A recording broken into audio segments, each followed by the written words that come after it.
stuff follows. This is bought from BBD. News as I see. First article. Ex-BJP MLA holds meeting in Hathras to back accused, right? As I said earlier, instill sanskar in daughters to prevent rape, says BJP MLA. What happens to sanskar in Indian men? Not said, nothing said.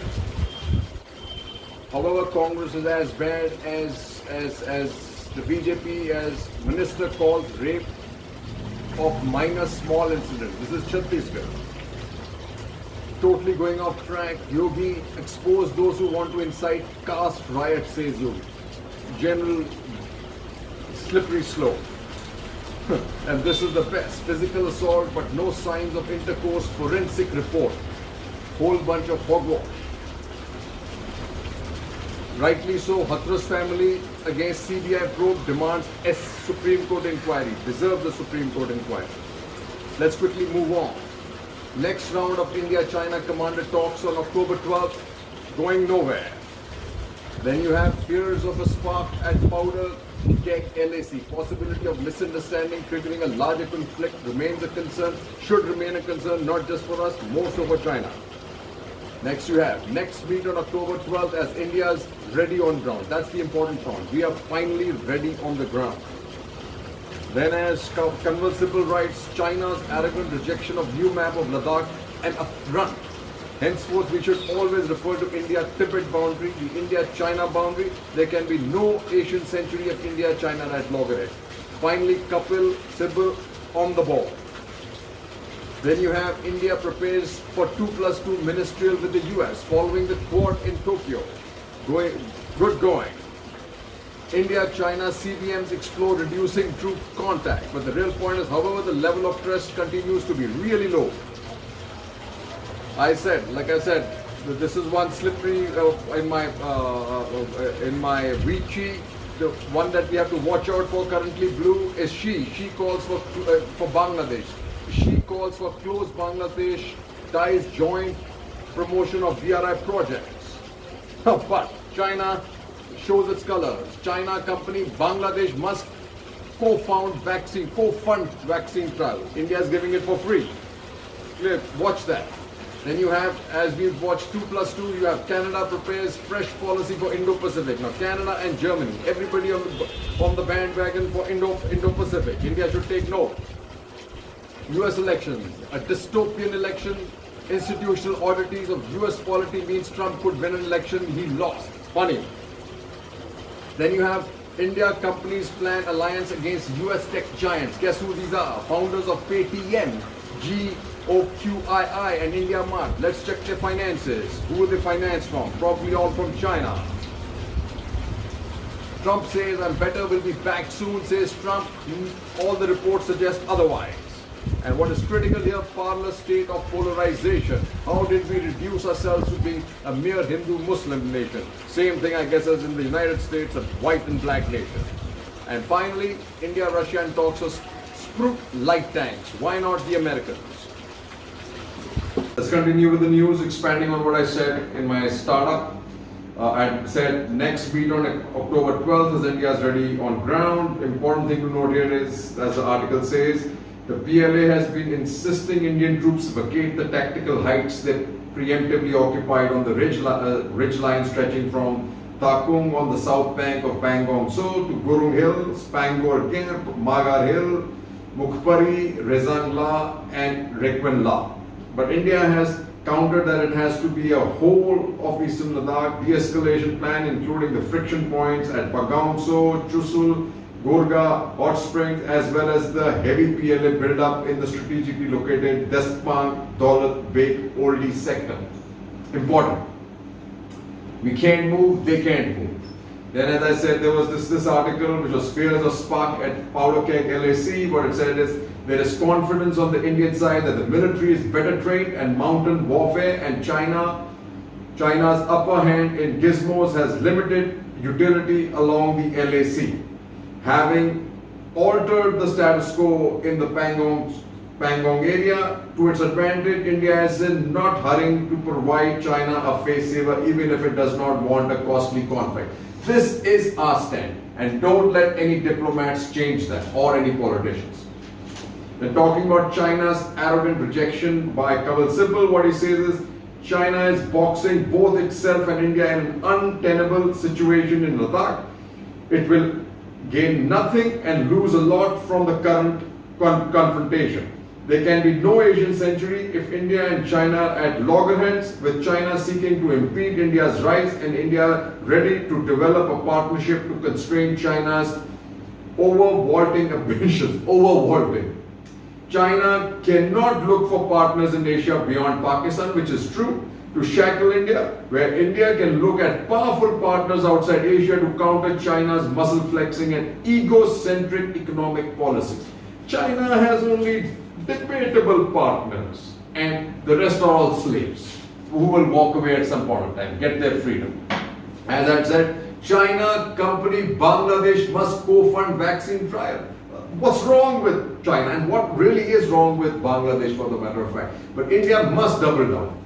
This is one tree, a string of pearls, which is blue, sometimes orange, sometimes blue. This needs to get to the green zone, because she calls for close Bangladesh ties, joint promotion of BRI projects, and the final enslaving of another nation if Bangladesh goes with this. Same thing, India prepares for a 2+2 ministerial with US, but going further it says, following the Quad 2 foreign ministers meet in Tokyo on October 6th, India and the United States will step up bilateral engagements, including a key face-to-face ministerial meet this month to strengthen its partnership in the Indo-Pacific region amid tensions along the LAC with China. The Quad meet will be followed by a visit by US Secretary of State Stephen Baigun in New Delhi. Then it says the US has been consistently critical of Chinese actions along the LAC that has created tension in South Asia. Indo-Pacific is growing with more collaboration. Germans have jumped in, Canada has jumped in too. Now let's talk about the United States. What's happening there? As I said, things are tricky for Trump. As we go here and say, the upbeat presentation came even as new NBC WSJ Wall Street Journal polls conducted after the first presidential debate, but before Trump's COVID-19 diagnosis showed Joe Biden's national lead amongst registered voters has expanded from 8 points to 14 points. Then the next question. There is already growing ire even in Republican circles among the reckless manner in which the Trump House disdains social distancing and mask mandates. Then it goes to say further, the stupidity continued to show up on Sunday talk shows with Trump aides making bizarre charges that Democratic challenger Joe Biden wore masks as a political prop. And then you had lastly said, Hawks quickly zoomed in on the papers on a desk to show that he was signing on a single blank sheet of paper with a Sharpie. So what he was trying to project that all was hunky-dory in the Walter Reed is actually just may be a setup along with that photo op he did in his car. Who knows? But here is the thing that you really must remember: what's happening at the ground level. Suburban posh-owning classes accelerate towards the Democrats. The other one is, as you know, Bloomberg. It adds funds to help Florida felons vote, and his lead is getting bigger in Florida. That is Trump. That's 29 electoral votes, folks. Then you have in North Carolina races, the national stakes are high. Here, yesterday I noted the Democrat challenger got caught in some honey trap with somebody that he had having a conversation. And on the other side, the defending Republican is down with COVID. How the Senate seat goes is very critical for who controls the Senate. Biden continues to maintain his lead. And at the end of the day, Biden holds cash advantage on Trump after a record boost. But in the whole thing, this is a dystopian election, as Ashutosh Varshney writes. In Trump's America, dog whistles have become bullhorns. Those groups that wish to preempt a dystopia have a huge stake ahead of them. How Trump's illness will affect the emerging lines of the political battle is unpredictable at this stage. More after the break. Folks, back to Vichy. If you remember, I had mentioned Myanmar is in the blue corner, and if I told you yesterday, our foreign secretary along with the chief is headed to Myanmar to double down on Myanmar. And I think Myanmar is ready to fall out of the lap of the Chinese with a little bit of help. The other thing I can warn you is about Bangladesh.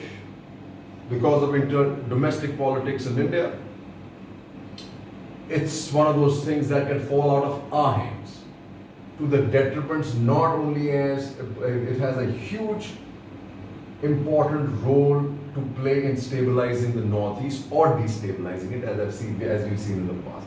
I've just reported, she just said, wish them well, wants them to join the BRI, etc., etc.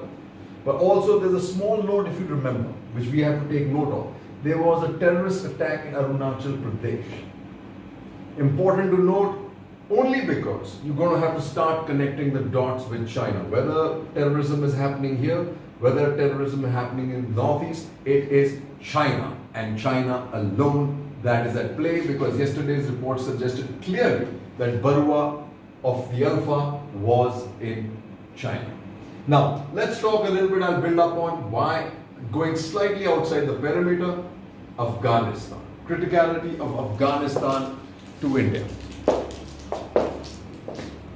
Why, if you remember Kandahar and what happened to us, if you remember most of the terrorists that came in after the Russians moved out and Pakistan took control of Afghanistan, absolutely makes Afghanistan critical for India. Let's just build up on that a little bit before we go any further to see what India needs to do there. The first is an article by Vivek Kachu says, the opening in Doha. Search for durable peace in Afghanistan will not succeed unless all parties relinquish entrenched thinking. He goes on to write, the country has witnessed the overthrow of the monarchy, a nationalist dictatorship, communist rule, the Mujahideen era, the Taliban's Islamic Emirate, and the current Islamic Republic. It has also experienced almost 3 decades of presence of foreign forces and outside interference, especially from Pakistan. The balance of Afghan society and polity shaken in 73 with monarchy's departure has never been restored.